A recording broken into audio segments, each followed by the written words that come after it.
ما شاء الله لا حول ولا قوة إلا بالله السميع العليم. أعوذ بالله من الشيطان اللعين الرجيم. بسم الله الرحمن الرحيم. الحمد لله رب العالمين، والصلاة والسلام والتحية والإكرام على رسول الثقلين معبود رب المشرقين والمغربين جد الحسن والحسين سيدنا مولانا أبي القاسم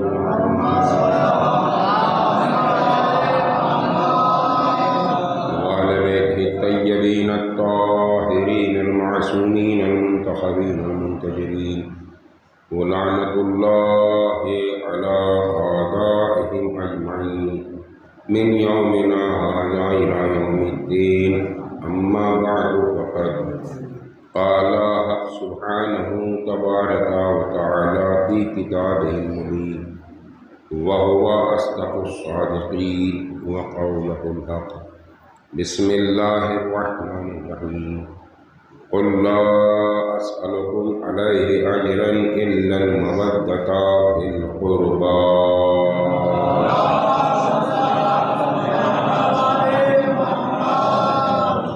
ارشاد باری تعالیٰ ہو رہا ہے، اے میرے پیغمبر، اے میرے رسول، اے میرے حبیب، اے میرے نبی، ان آنے والوں سے کہہ دو کہ کون آنے والے؟ یعنی جو مال و زر لے کر آئے، جو روپیہ پیسہ لے کر آئے ہیں، جو درہم و دینار لے کر آئے ہیں، جو سونا چاندی لے کر آئے ہیں، ان سے یہ کہہ دو کہ میں تم سے اپنی رسالت کا کچھ اجر نہیں چاہتا سوائے اس کے کہ تم میرے اہل بیت سے، میرے اقربا سے، میرے رشتہ داروں سے دل سے مودت اور محبت اختیار کرو. ایک صلوات پڑھ دیں محمد والے.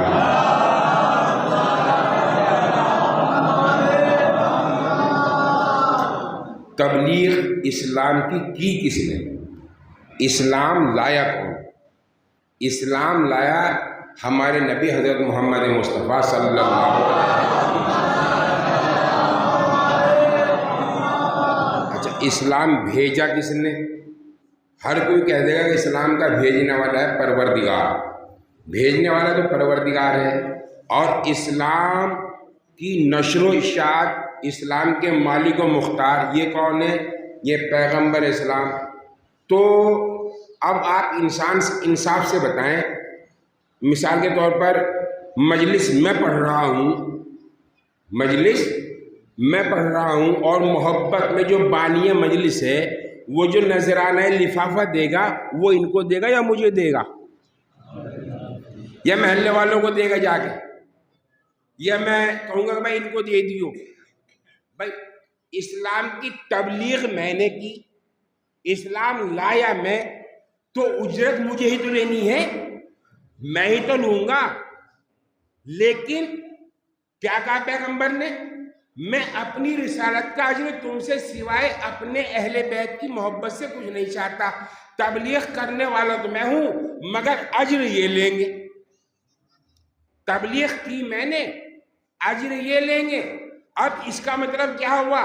یعنی رسول کی نظروں میں اہل بیت اتنی باوقار ہستیاں تھی کہ رسول نے اپنی اجرت کو ان امانت داروں کے سپرد کر کے بتایا کہ جو ان کو دے گا وہ ان کو نہیں بلکہ مجھے دے گا، وہ ان کو نہیں بلکہ مجھے دے گا.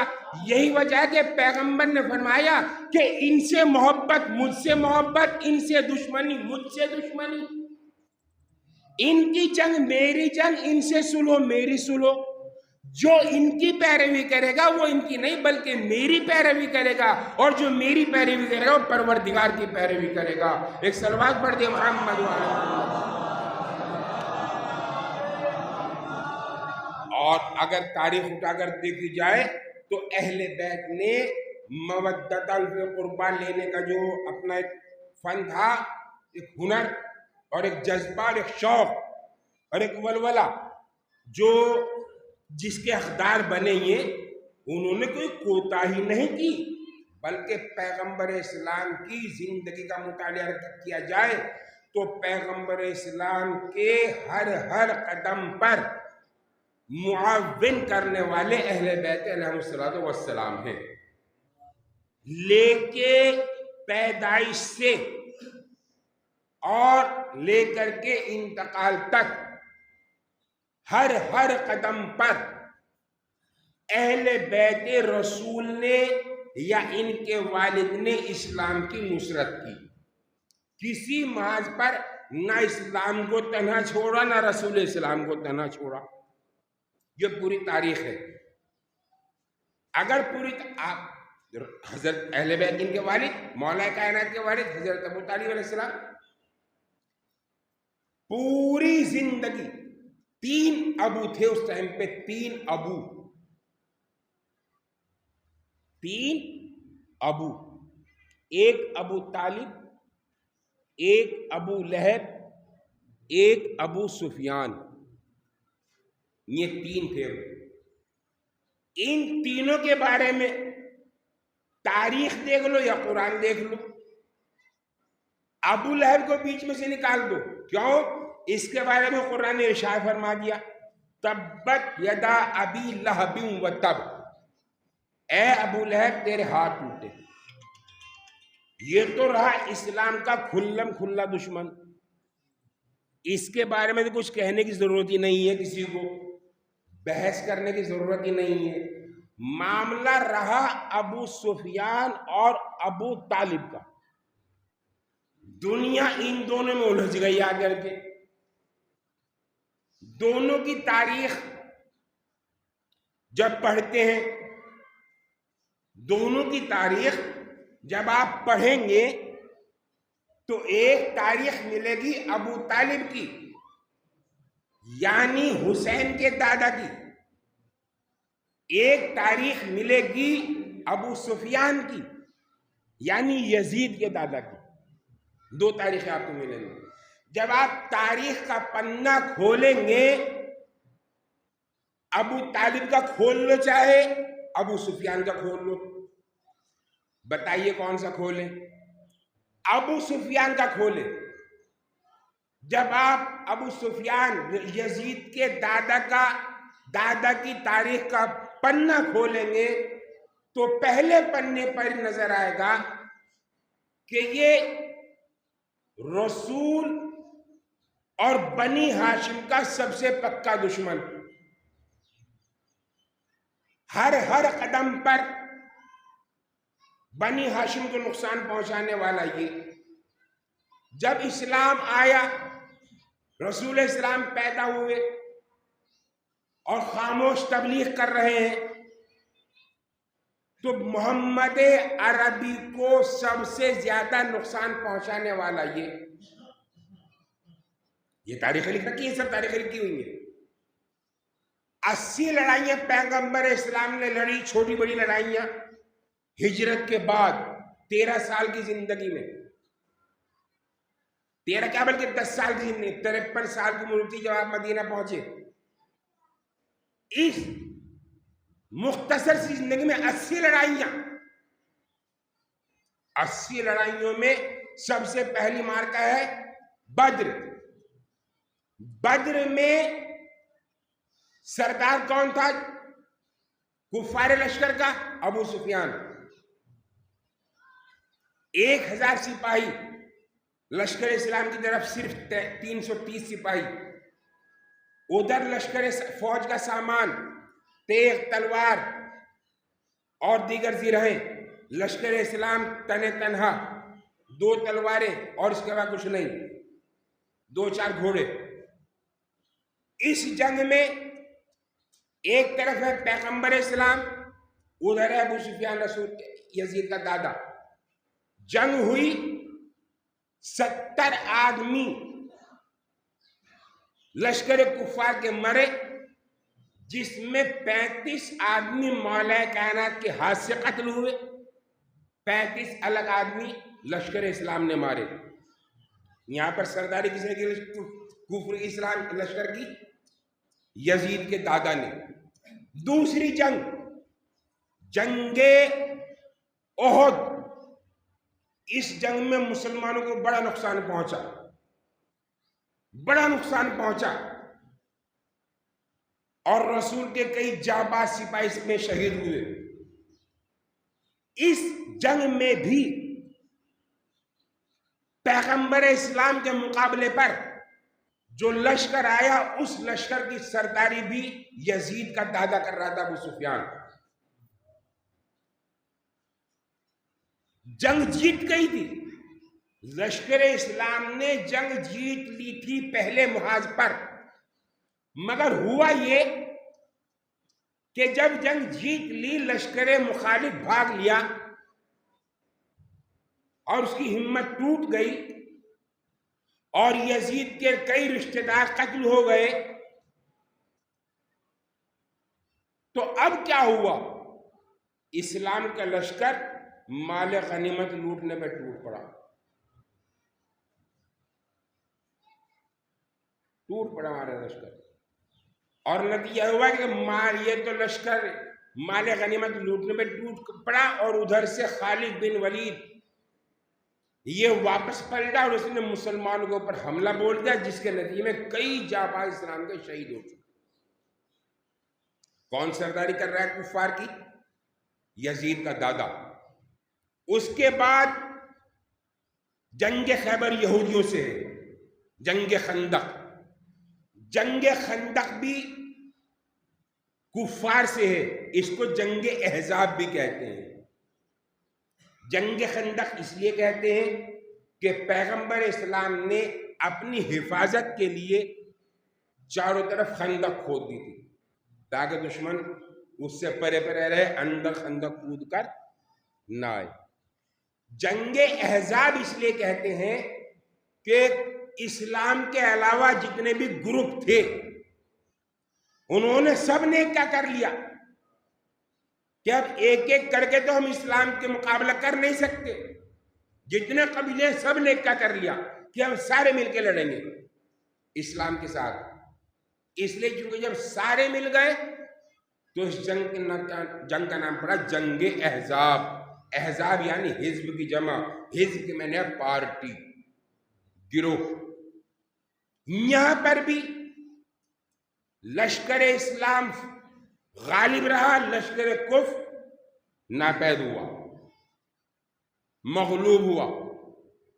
پھر اس کے بعد چھوٹی موٹی لڑائی ہوتی رہی، ہر جگہ پر ابو سفیان پیغمبر اسلام کے آڑے ہاتھا رہا ہر جنگ میں۔ اور یہ تو ہو گئی ابو سفیان کی بات۔ اب آ جائیے ابو طالب کی تاریخ کھولیے، یہ اپنے تاریخ اپنے ذہن میں رکھے گا جو میں نے تاریخ دہرا دی۔ ہر جنگ میں، ہر محاذ پر ابو سفیان آڑے آیا، اسلام کے بھی، پیغمبر اسلام کے بھی دشمنیاں نکالتا رہا، کمزور اسلام کو کرنے پر تلا رہا، ہر موقع پر رسول اسلام کو اذیت پہنچاتا رہا۔ یہ ہوئی ابو سفیان کی تاریخ۔ اب آئیے ابو طالب۔ جب آپ ابو طالب کی تاریخ کا پرچہ کھولیں گے تو پہلی پرچے پر آپ کو ملے گا کہ جب دادا نے انتقال کیا تو پیغمبر اسلام کو ابو طالب کے سپرد کر گئے۔ ابو طالب نے سایہ بن کر پیغمبر اسلام کی حفاظت کی، ہر قدم پر حفاظت کی۔ دشمن نے کئی مرتبہ پیغمبر اسلام کو قتل کرنا چاہا، مگر ہر مرتبہ ابو طالب کی ہیبت آڑے رہی۔ کیوں؟ اس لیے کہ ابو طالب کسی عام شہری کا نام نہیں تھا بلکہ سردار عرب کا نام تھا ابو طالب۔ ہر موقع پر کئی مرتبہ، یہاں تک کہ لالچ دینا چاہا پیغمبر اسلام کو ابو طالب کے ذریعے، ابو طالب اپنے بھتیجے جا کر کہہ دو کہ اگر وہ چاہے تو عرب کے بہترین قبیلے کی خوبصورت لڑکی سے اس کی شادی کرا دے، اسلام کی تبلیغ سے باز آ جائے۔ اگر وہ کسی سرداری کے چکر میں ہو، ہم اس کو اپنا سردار ماننے کے لیے تیار ہیں، اسلام کی تبلیغ چھوڑ دے۔ اگر وہ مال و دولت چاہے ہم اس کے پیروں میں دولت کے انبار لگا دیں قدموں میں، اسلام کی تبلیغ کرنا چھوڑ دیں۔ پیغمبر اسلام تبلیغ کرنا چھوڑ دیں سارے کام۔ اگر شادی چاہے کسی اچھی لڑکی سے، شادی کرنے کے لیے تیار، سرداری چاہیے سرداری دینے کو تیار، تبلیغ چھوڑ دے اسلام کی۔ دولت چاہیے دولت دینے کو تیار ہے، اسلام کی تبلیغ چھوڑ دے۔ حضرت ابو طالب آئے پیغمبر اسلام کی خدمت میں، کہا کہ بیٹا آج کفار آئے تھے اور یہ کہہ رہے تھے کہ اگر تمہیں شادی کرنا ہے تو اپنے قبیلے کی بہترین خوبصورت لڑکی سے تمہاری شادی کرا دیں، اسلام کی تبلیغ چھوڑ دو۔ اگر بیٹا تمہیں سرداری چاہیے تو وہ تمہیں سرداری دینے کو تیار ہیں، اسلام کی تبلیغ چھوڑ دو۔ بیٹا اگر تمہیں دولت چاہیے تو وہ تمہیں دولت دینے کے لیے تیار ہیں، اسلام کی تبلیغ چھوڑ دو۔ تاریخ کا سنہرے لفظوں میں ڈوبا ہوا جملہ پیغمبر اسلام حضرت محمد مصطفیٰ صلی اللہ علیہ وسلم کا۔ چچا ان سے جا کر کہہ دو اگر یہ میرے ایک ہاتھ پر سورج رکھ دے ایک ہاتھ پر چاند رکھ دے تب بھی میں اسلام کی تبلیغ سے رکوں گا نہیں۔ ایک ہاتھ پر چاند رکھے ایک ہاتھ پر سورج رکھے، اسلام کی تبلیغ سے باز نہیں آؤں گا۔ اللہ کو رسول کی یہ ادا اتنی پسند آئی، میرے حبیب اسلام کی تبلیغ میں تو نے آفتاب کو مثال بنایا، تو نے قمر کو مثال بنایا، تو صحیح میں آسمان کے سورج کو بھی تیرے غلامی میں دے دوں گا، چاند کو بھی تیری غلامی میں دے دوں گا۔ جب تو اشارہ کرے گا سورج پلٹا ہوا نظر آئے گا، انگلی اٹھائے گا چاند دو ٹکڑے ہوتے ہوئے نظر آئے گا۔ ایک صلوات پڑھ دے محمد وآل محمد پر۔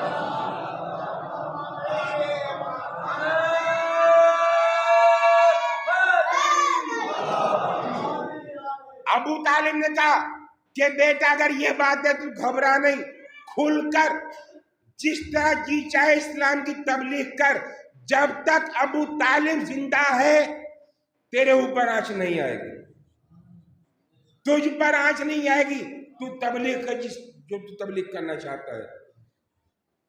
مختلف طریقے سے یہاں تک کہ کفار نے ایک میٹنگ کر لی سارے گروہوں نے کہ بھائی اس طرح رکنے والے نہیں ہیں، اب کیا ہو، ان کا بائیکاٹ کر دو، ان سے لینا دینا، ان سے خرید و فروخت، ان کے حال احوال، ان کی مزاج پرسی، ان سے سلام دعا، سب کچھ ختم، سوشل بائیکاٹ، لین دین سب کو ختم۔ جب یہ ہوا اب کیا ہو، اب یہ ابو طالب کی قربانی 3 سال اپنے سارے خاندان والوں کو لے کر، ان کی ایک پراپرٹی ذاتی پراپرٹی جسے کہتے ہیں شیب ابی طالب، یہ جناب ابو طالب کی ذاتی پراپرٹی تھی، اس میں لے کر چلے گئے اپنے بھتیجے محمد کو اور اپنے دیگر عزیز و اقربا کو، خاندان والوں کو۔ لین دین ختم، سلام دعا ختم، ہر طریقے کا بائیکاٹ شروع۔ اب آپ جائیے دیکھیے کہ جینے کے لیے کتنی چیزیں ضروری ہیں، معاشرے میں رہنے کے لیے کتنی چیزیں ضروری ہیں، اور جب سماجی بائیکاٹ ہوتا ہے تو کتنی دشواریوں کا سامنا کرنا پڑتا ہے۔ 3 سال تک یہ بائیکاٹ رہا کفار کا، جس کے ہیرو تھا یہ یزید کا دادا، سرو سروے سب سے بڑا یہی تھا، اور دیگر یہ سارے تھے۔ 3 سال تک مسلسل بائیکاٹ، 3 سال کا عالم یہ ہوا، بائیکاٹ کا عالم یہ ہوا، اتنی نقاہت، اتنی کمزوری، گھاس کھا کھا کر اسلام کی بچایا پیغمبر اسلام کو، پتے کھائے اپنی جان بچائی، پیغمبر اسلام کی جان بچائی۔ آج اسلام کا ہیرو بن تو کوئی بھی جائے، مگر جیسی قربانیاں حسین یا حسین کے باپ یا حسین کے دادا نے کی، ذرا کوئی دے کر تو دکھائے۔ اسلام کے نام پر ہیرو تو سب بنتے ہیں، کوئی ایک آدھ خطرہ گرا کر تو دکھائے کہ میں نے قطرہ گرایا، میرے خون کا کوئی قطرہ نہیں۔ جہاں جہاں خون کا قطرہ اسلام کے نام پر گرا، یا تو حسین کا گرا، حسین کے باپ کا گرا، یا حسین کے دادا کا گرا، یا حسین کے گھر والوں کا گرا۔ 3 سال متواتر بائیکاٹ رہا، کمزوری و نقاہت۔ اسی بائیکاٹ کا نتیجہ تھا کہ ابو طالب پر بھی نقاہت طاری ہوئی، جناب خدیجہ پر بھی نقاہت طاری ہوئی، اور نتیجہ ہوا کہ دونوں کا انتقال ہو گیا ایک ہی سال میں۔ مگر ہوا کیا؟ بائیکاٹ کب ختم ہوتا ہے؟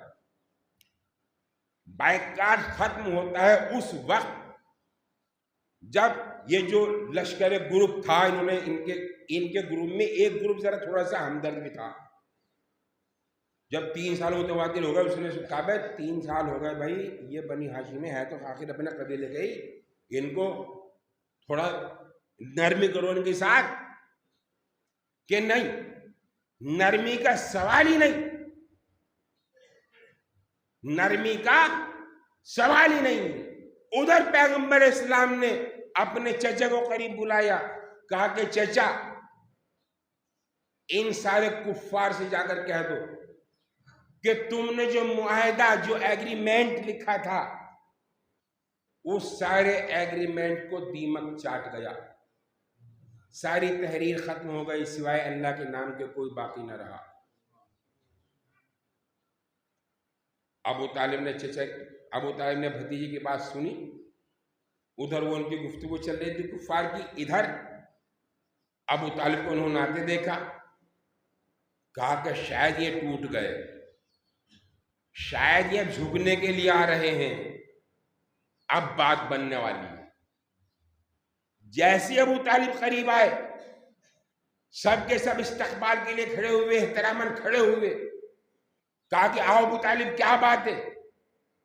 کہا کہ مجھے میرے بھتیجے نے خبر دی ہے کہ تم نے جو تحریر لکھی، تم نے جو ایگریمنٹ لکھا، اس پر اپنے سائن کیے، وہ ساری تحریر دیمک چاٹ چکا، ساری تحریر دیمک نے ختم کر دی، ایگریمنٹ ختم، کھا گیا دیمک۔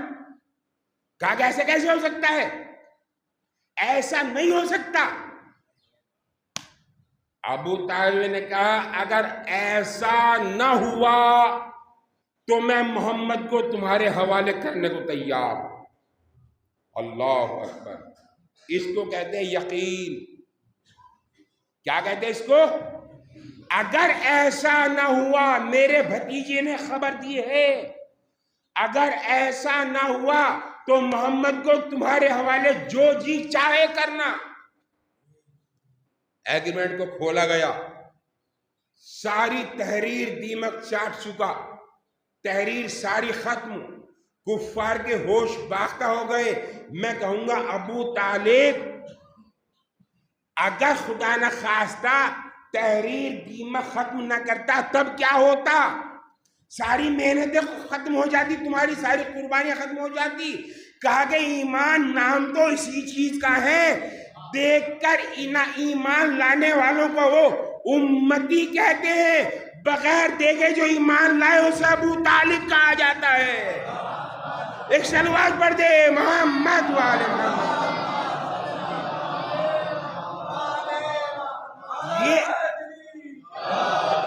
یہ تاریخ ابو طالب جو آپ نے سنی، وہ تاریخ ابو سفیان جو آپ نے سنی، مگر اس کے بعد جب آپ نے تاریخ کے دونوں کتابوں کے دونوں پرچے کھولے تو آپ نے نتیجہ دیکھا کہ ابو سفیان مسلمان ہے، ابو طالب کافر ہے۔ یہ اسلام کی سب سے بڑی تاریخ اسلام کی سب سے بڑی بدقسمتی۔ اتنے نقصانات پہنچانے والا تاریخ میں آج مسلمان بن گیا، اور اسلام اور پیغمبر اسلام کی نصرت کرنے والا آج کلمہ بھی نہیں پڑھا، کافر ہی رہ گیا۔ جب آپ میں عدل کا مادہ نہیں ہے آپ میں شناخت کرنے کا مادہ نہیں ہے کون اسلام کا محافظ ہے کون اسلام کا دشمن ہے. جب آپ میں اتنی تمیز کرنے کی ہمت ہی نہیں ہے تو اسی واسطے آج مسلمان ذلیل ہو رہا ہے. تو اگر اتنے نقصان پہنچانے والے کو مسلمان کہتے ہیں اسلام والا کہتے ہیں تو ایسے مسلمان سے تو وہ کافر اچھا ہے جو اسلام کو بھی فائدہ پہنچا رہا ہے رسول اسلام کو بھی فائدہ پہنچا رہا ہے. پوری تاریخ اٹھائیے تاریخ اسلام اٹھائیے دونوں کی تاریخ اٹھائیے. ابو سفیان نے بھی اسلام کو نقصان پہنچایا اس کے بیٹے نے بھی اسلام کو نقصان پہنچایا اس کے پوتے نے بھی اسلام کو پہنچایا. ابو طالب کی تاریخ اٹھائیے اسلام کو فائدہ ابو طالب نے بھی پہنچایا اس کے بیٹے نے بھی پہنچایا اس کے پوتے نے بھی پہنچایا. جن ذاتوں نے اسلام کو فائدہ پہنچایا اسے یزید اس کا باپ اور اس کا دادا کہتے ہیں. جس نے فائدہ پہنچایا اس کو حسین اس کا باپ اس کا دادا کہا کرتے ہیں. یہ ہے اسلام کی تاریخ. اسلام کلمہ پڑھ لینا بڑا آسان ہے لا الہ الا اللہ محمد رسول اللہ. کلمہ پڑھنے کا مطلب کیا ہوا اس کا مطلب ہی سمجھیے آپ. لا الہ سارے باطل پہلے باطل کا اقرار کرنا پڑے گا.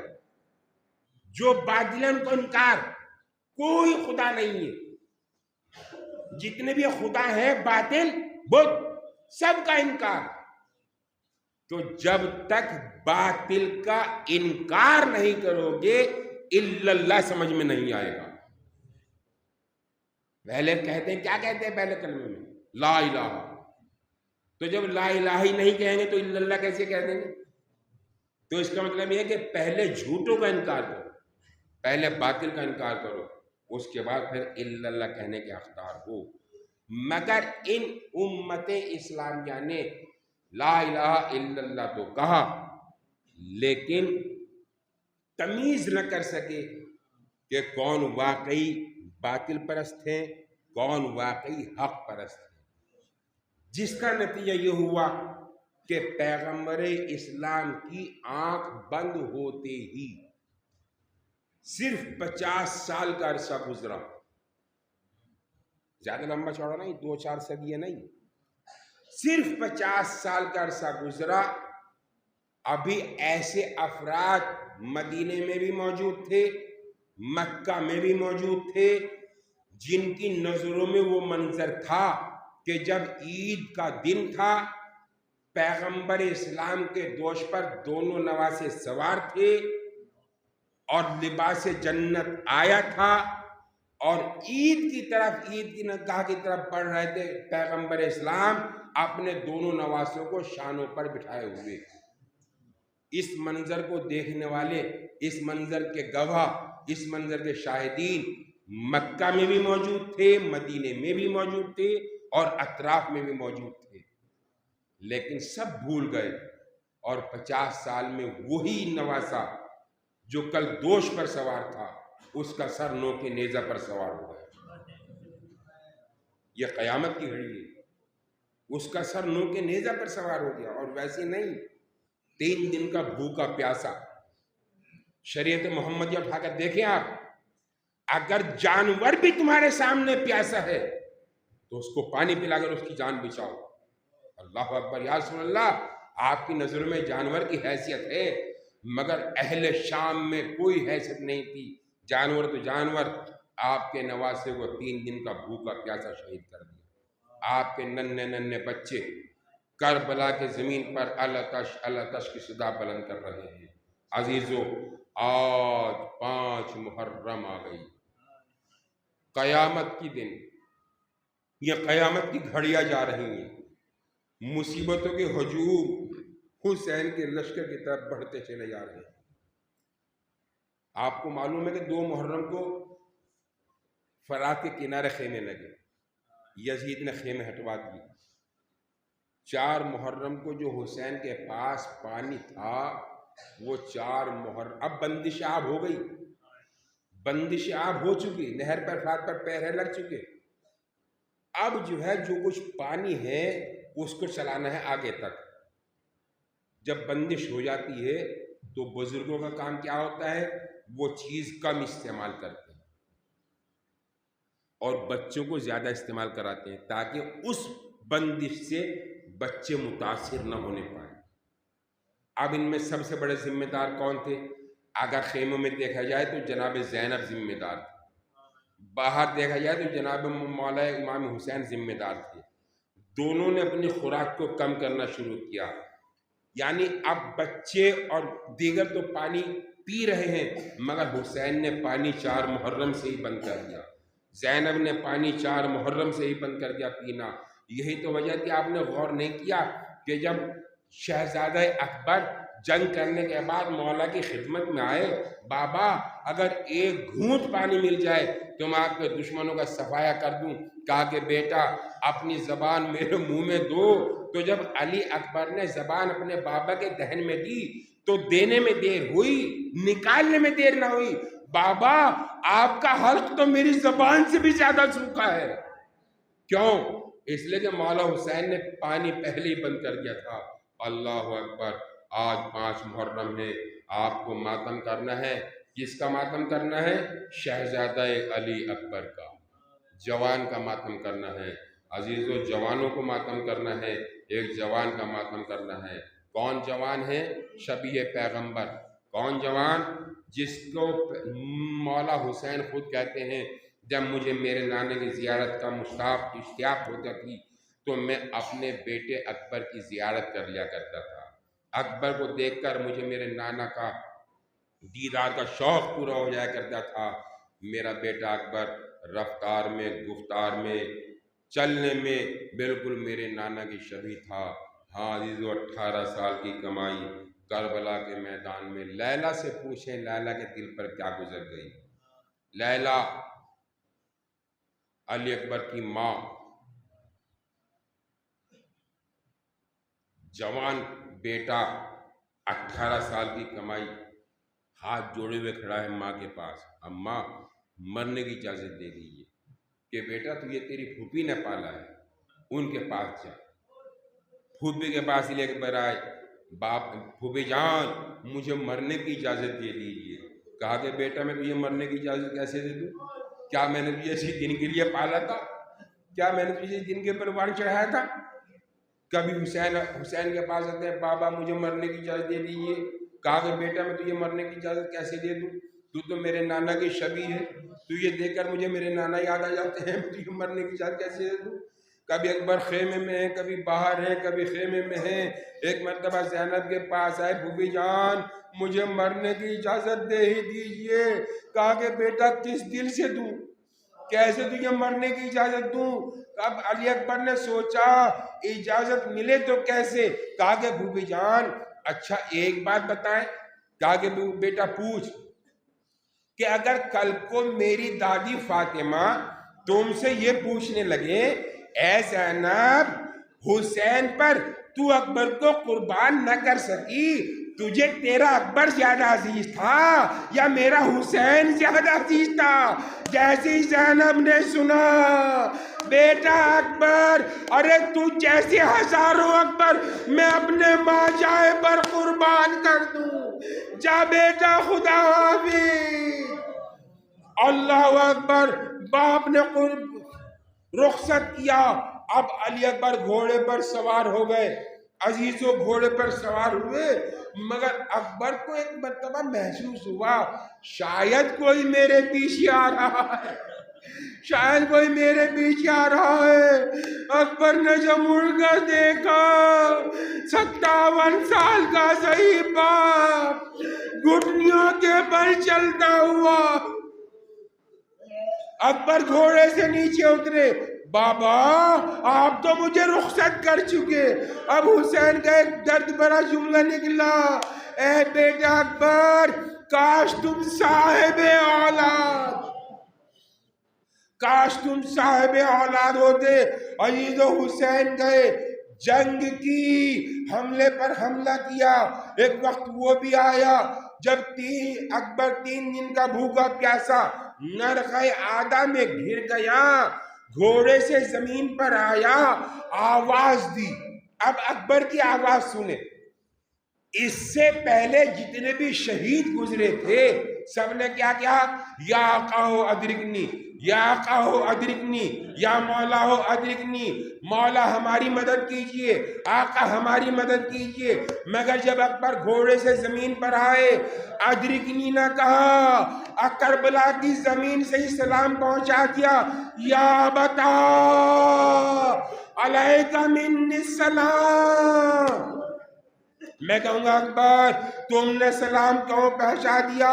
کہا کہ وہ اس لیے کہ جب بھی کوئی شہید گرتا تھا تو بابا کی ساتھ ساتھ میں بھی ہوتا تھا، چچا عباس بھی ہوتے تھے، اب تو کوئی باقی نہ رہا، میرا بابا تنہا ہے، میں کس طرح بابا کو بلاؤں؟ اللہ اکبر۔ حسین بیٹی کی آواز پر چلے، المختار بیٹی کی آواز پر چلے، میدان قتال میں پہنچے، اس جگہ پہنچے جہاں 18 سال کی کڑیل جوان لیٹا ہوا تھا۔ حسین نے زمین کربلا پر گھٹنے ٹیک دیے، کہا بیٹا یہ سینے پر ہاتھ کیوں ہے؟ کہا کہ کچھ نہیں بابا، ویسے سینے میں درد ہو رہا ہے۔ ایک مرتبہ جو اکبر کا ہاتھ حسین نے ہٹایا، ارے کسی ضعیف باپ کو پروردگار یہ منظر نہ دکھائے، 18 سال کے سینے میں برچھی کا پھل ہے، انی ٹوٹ گئی۔ حسین ایک مرتبہ گھٹنے ٹیک کر زمین کربلا پر بیٹھ گئے، آستینوں کو الٹا، نجف کا رخ کیا، سینہ میں ہاتھ ڈالا اور کہا بابا ارے تیرے خیبر کو اکھاڑنا آسان تھا، جوان بیٹے کے سینے سے برچھی کا کھینچنا۔ ایک مرتبہ یا علی کہا، برچھی کا پھل اکبر کے سینے سے باہر آیا، برچھی نہیں آئی، اکبر کا کلیجہ خیمے سے باہر آ گیا، خون کا فوارہ، زمین کربلا لال ہو گئی۔ واہ اکبرا، واہ حسینا، واہ اکبرا، ماتم حسین حسین۔